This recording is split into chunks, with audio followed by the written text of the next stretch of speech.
ഇന്ന് നമ്മളൊരു വെറൈറ്റി പലഹാരത്തിൻ്റെ റെസിപ്പിയാണ് കാണിക്കാൻ പോണത്. ഹാഫ് മൂൺ റെസിപ്പിയാണ് കാണിക്കാൻ പോണത്. ഇത് കഴിക്കാൻ നല്ല ടേസ്റ്റിയാണ്. ഒരു വെറൈറ്റി ഫ്ലേവറാണ്. സമൂസ, കട്ട്ലറ്റ് ഇതെല്ലാം കഴിക്കുന്നതിനേക്കാളും ഒരു വെറൈറ്റി ഫ്ലേവറാണ്. അപ്പോൾ ഇതെങ്ങനെയാണ് ഉണ്ടാക്കിയെടുത്തത് എന്ന് നോക്കാം. അപ്പോൾ നമ്മുടെ ഈ പലഹാരം റെഡിയാക്കി എടുക്കാനായിട്ട് ആദ്യം ഇതിലേക്ക് വേണ്ട ഫില്ലിംഗ് ഒന്ന് തയ്യാറാക്കി എടുക്കാനുണ്ട്. അപ്പോൾ അതിനായിട്ട് സ്റ്റൗവിൽ ഇതുപോലെ ഒരു പാൻ വെച്ചിട്ട് ഒരു 1-2 ടേബിൾ സ്പൂൺ അളവിൽ വെളിച്ചെണ്ണ ഒഴിക്കുക. വെളിച്ചെണ്ണ നന്നായി ചൂടായി വരുന്ന സമയത്ത് ഒരു മീഡിയം സൈസ് വലിപ്പത്തിലുള്ള 3 സവോള ഇതുപോലെ ചെറുതായിട്ട് കട്ട് ചെയ്തിട്ട് നമ്മൾ ഈ പാനിലേക്ക് ഇട്ട് കൊടുത്തിട്ട് ഇത് നന്നായിട്ടൊന്ന് വഴറ്റിയെടുക്കുകയാണ്. നമ്മുടെ സവോള നന്നായിട്ട് വഴന്ന് വരുന്ന സമയത്ത് അടുത്തതായിട്ട് നമ്മളിതിലേക്ക് ചേർത്ത് കൊടുക്കുന്നത് ഇഞ്ചി, വെളുത്തുള്ളി, പച്ചമുളക് ചതച്ചതാണ്. അതൊരു 2 ടേബിൾ സ്പൂണാണ് ചേർത്ത് കൊടുക്കുന്നത്. എന്നിട്ട് ഇതിൻ്റെ റോസ്മെല്ലൊന്ന് മാറി കിട്ടുന്നത് വരെ ജസ്റ്റ് ഇതുപോലെ ഒന്ന് വഴറ്റിയെടുക്കുക. ശേഷം നമുക്കിതിലേക്ക് ആവശ്യത്തിന് ഉപ്പ് ചേർത്ത് കൊടുക്കാം. നമ്മളിപ്പോൾ ഒരു 3/4 ടേബിൾ സ്പൂൺ അളവിൽ ഉപ്പും അതുപോലെ ഒരു 1/2 ടേബിൾ സ്പൂൺ അളവിൽ കുരുമുളക് പൊടിയും 1/4 ടേബിൾ സ്പൂൺ അളവിൽ ഗരം മസാലയും കൂടെയാണ് ഇതിലേക്ക് ചേർത്ത് കൊടുത്തിട്ടുള്ളത്. ശേഷം വീണ്ടും ഇതൊന്ന് വഴറ്റിയെടുക്കുകയാണ്. ഒരുപാട് സമയം വേണ്ട, ചെറുതായിട്ടൊന്ന് വഴറ്റിയെടുക്കുകയാണ്. എന്നിട്ട് ഇതിലേക്ക് നമുക്ക് ചിക്കൻ ചേർത്ത് കൊടുക്കാം. ഒരു 100 ഗ്രാം ബോൺലെസ് ചിക്കൻ ഇതുപോലെ ചെറുതായിട്ട് കട്ട് ചെയ്തിട്ട് നമ്മളിതിലേക്ക് ഇട്ട് കൊടുത്തിട്ട് ജസ്റ്റ് ഇതുപോലെ ഒന്ന് ഇളക്കി കൊടുക്കുകയാണ്. ചിക്കൻ നന്നായിട്ട് ഇളക്കി കൊടുത്തതിന് ശേഷം ഇതിലേക്ക് നമുക്ക് 2 ടേബിൾ സ്പൂൺ അളവിൽ മൈദാപ്പൊടി ചേർത്ത് കൊടുക്കാം. ഈ മൈദാപ്പൊടി ഇനി നമ്മുടെ സവോളയിലും അതുപോലെ തന്നെ ചിക്കനിലെല്ലാം നന്നായിട്ടൊന്ന് മിക്സായി വരണം. അപ്പോൾ അതിന് വേണ്ടിയിട്ട് ഇതുപോലെ ചെറുതായിട്ടൊന്ന് ഇളക്കി കൊടുക്കുക. ഒരുപാട് സമയം വേണ്ട, ചെറുതായിട്ട് ഇളക്കി കൊടുക്കുക. ശേഷം ഇതിലേക്ക് നമുക്ക് 1 കപ്പ് അളവിൽ പാല് ചേർത്ത് കൊടുക്കാം. എന്നിട്ട് ഈ പാലിൽ ഈ ചിക്കൻ നന്നായിട്ടൊന്ന് വേവിച്ചിട്ടെടുക്കണം. പാലൊഴിച്ച ഉടനെ തന്നെ ഫ്ലെയിം ഒരു മീഡിയത്തിലാക്കി വെക്കുക. ഈ സമയം നമ്മളിതിലേക്ക് നല്ലൊരു ഫ്ലേവറിന് വേണ്ടിയിട്ട് 2 ടേബിൾ സ്പൂൺ ഒറിഗാനോ ചേർത്ത് കൊടുക്കുന്നുണ്ട്.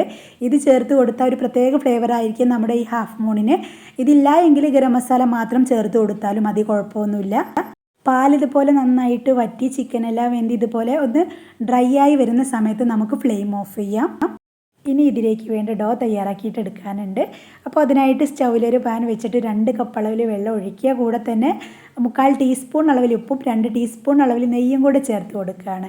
എന്നിട്ട് നമ്മുടെ വെള്ളം നന്നായിട്ട് തിളയ്ക്കുന്ന സമയത്ത് നമുക്കിതിലേക്ക് മൈദാപ്പൊടി ചേർത്ത് കൊടുക്കാം. ഏത് കപ്പിലാണോ നമ്മൾ വെള്ളം അളന്നെടുത്തിട്ടുള്ളത് ആ സെയിം കപ്പിൽ തന്നെ 2 കപ്പ് അളവിൽ മൈദാപ്പൊടി ഇതിലേക്ക് ഇട്ട് കൊടുത്തിട്ട് സാധാരണ നമ്മൾ പത്തിരിക്കെല്ലാം പൊടി വാട്ടിയെടുക്കാറില്ലേ, ആ ഒരു രീതിയിൽ ഇതൊന്ന് വാട്ടിയെടുക്കുകയാണ്.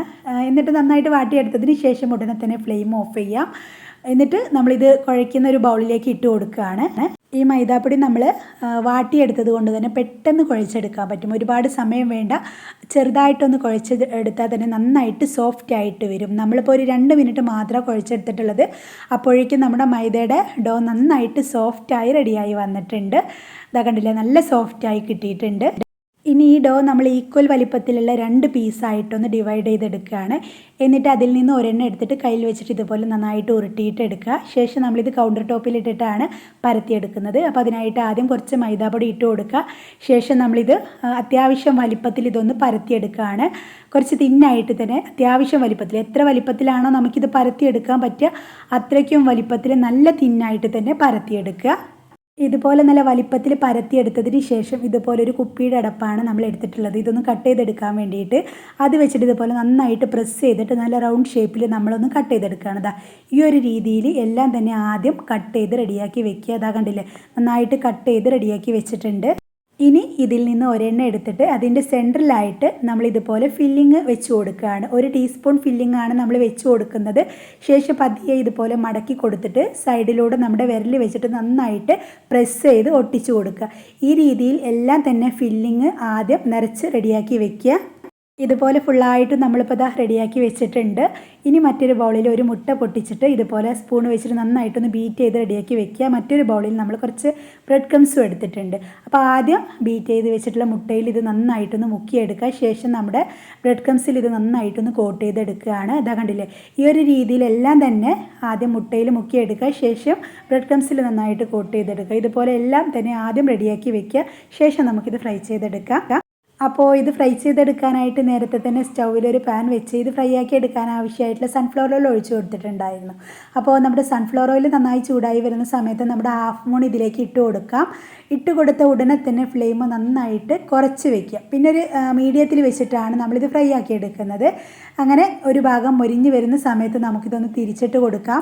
ഇത് തിരിച്ചും മറിച്ചും ഇട്ട് ഇതുപോലെ ചെറുതായിട്ട് കളറെല്ലാം മാറി ചെറിയൊരു ഗോൾഡൻ ബ്രൗൺ കളറായി വരുന്ന സമയത്ത് നമുക്കിത് എണ്ണയിൽ നിന്നും കോരി മാറ്റാം. അപ്പോൾ ഇത്രയേ ഉള്ളൂ. എല്ലാവരും ഒന്ന് ട്രൈ ചെയ്ത് നോക്കുക.